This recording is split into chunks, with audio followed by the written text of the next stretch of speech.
थांबून मी तुम्हाला इयत्ता 10वीचा एक कविता या ठिकाणी सांगणार आहे.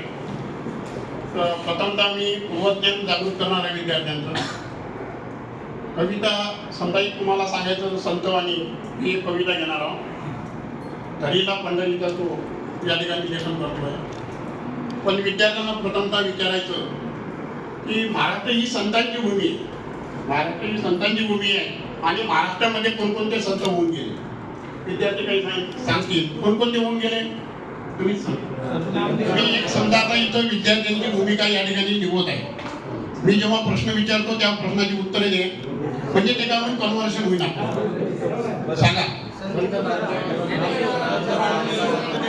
वेगवेगळे विद्यार्थी काय समजा तुकाराम सांगेल, गाडगे महाराज सांगेल, काहीतरी सांगेल. मी विद्यार्थ्यांना सांगत असतो की अरे संत जी आहे ती एवढे नाही एवढे नाव आहेत त्यांची. मग कोण करते मी पण सांगतो तुम्ही मोजा का घ्या. त्यांना सांगायचं मोजा बोटावर ते मोजतीलही आणि किती आहे साधारणतः त्यांना कळेल.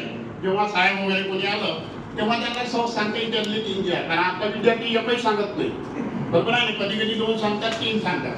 मग सांगायची सुरुवात करतो मी. निरोती ज्ञानदेव सोपन मुक्ताबाई एकनाथ ज्ञानदेव तुकाराम किती सांगितले मी कमीत कमी 10-15 नावं सांगितले. बरोबर आहे ना. मग आज आपण संतवाणी ही कविता शिकणार आहोत आणि संतवाणीमध्ये याची कवितेचे लेखक कवी आहे म्हणजे कवयित्री. कारण लेडीज असल्यामुळे कवयित्री हा त्यांचा एक कवी म्हणजे कन्सेप्ट क्लिअर करायचा. आणि कवी आपण कोणाला जेव्हा पुरुष मंडळी असली तेव्हा तर या ठिकाणी जनाबाई यांनी ही कविता लिहिलेली आहे. कारण या जनाबाईने या कवितेमध्ये सांगितलेलं आहे. आता दुसरा प्रश्न आणखी एक तयार करायचा आपण. आता जी वारी म्हणजे श्रावण महिन्याच्या अगोदर ज्या वाऱ्या निघाल्या त्या कुठे गेल्या होत्या ते विद्यार्थी सांगतील. कुठे गेल्या होत्या विद्यार्थी सांगतील पंढरपूरला.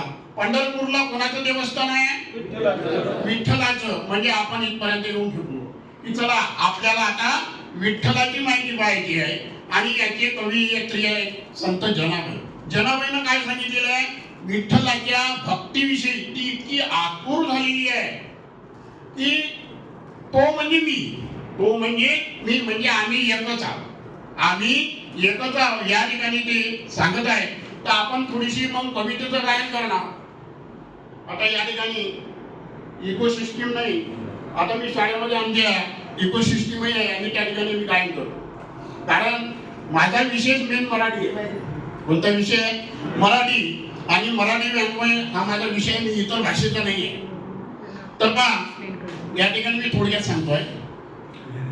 धरीला पंढरीचा चोर गळ बांधून या दोर हो धरीला पंढरीचा चोर हृदयबंदी खाना केला त्यात विठ्ठल कोंडीला. हृदयबंदी खाना केला आत विठ्ठल कोंडीला हो धरीला पंढरीचा चोर. मी पूर्ण कविता गायन नाही करत. म्हणजे तुमच्या लक्षात आलं का ओ म्हटल्यानंतर विद्यार्थ्यांना काही जणांना येत नाही तरी ते करतात ओ. बरोबर आहे. म्हणजे तेवढंच आपल्या कवितेमध्ये ते समाविष्ट होऊन जाते. त्यानंतर याच्यामध्ये काही यांनाच विचारायचं तुम्हाला याच्यातले कोणते शब्द माहित आहेत. त्याला चोर माहित आहे. बरोबर आहे ना. पण बंदीखाना शब्द माहित नाही. हृदय बंदीखाना केला.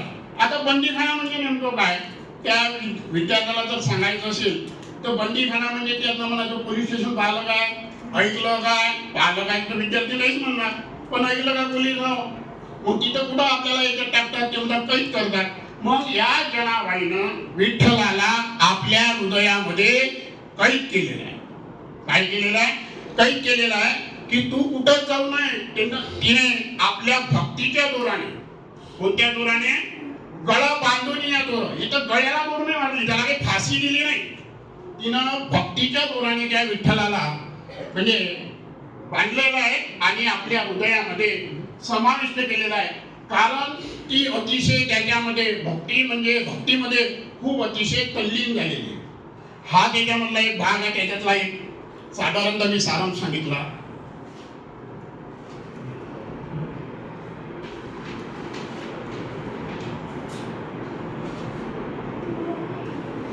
एक मिनिट.